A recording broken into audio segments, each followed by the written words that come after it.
Speaker నిర్ణయానికి అందరు కట్టుబడి ఉండాల్సిందే. పార్టీ ఫిరాయింపులపై బీఆర్ఎస్ నేతలు మాట్లాడడం ఆశ్చర్యకరం. విప్ ఆది శ్రీనివాస్. ఇక కట్టుబడి ఉండకపోతే ఇంకేం చేస్తారు? మళ్ళా కూడా కోర్టుకు వెళ్తామని చెప్పేసి మీరు ఎట్లా అని చెప్పేసి మాట్లాడిరు అని చెప్పేసి ఎట్లా క్లీన్ చిట్ ఇచ్చిరు అని చెప్పేసి మళ్ళీ కూడా కోర్టుకు వెళ్తారట స్పీకర్ పైన.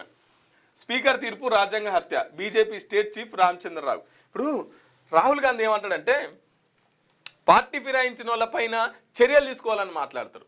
రేవంత్ రెడ్డి గారేమో వాళ్ళని తప్పించి దాచిపెట్టే ప్రయత్నం రేవంత్ రెడ్డి చేస్తున్నాడు.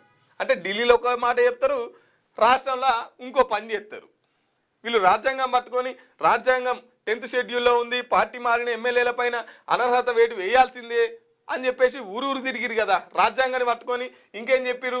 బీజేపీ వాళ్ళు 400 సీట్లు వస్తే రాజ్యాంగాన్ని మారుస్తామంటారు, కాబట్టి రాజ్యాంగాన్ని రక్షించేది మేమే, రాజ్యాంగాన్ని కాపాడే సైనికులం మేమే అని చెప్పేసి కాంగ్రెస్ వాళ్ళు మాట్లాడిరు కదా. ఇప్పుడేమో ఆ రాజ్యాంగానికే తూట్లు వచ్చే ప్రయత్నాలు మళ్ళీ కాంగ్రెస్ వాళ్ళే చేస్తున్నారు.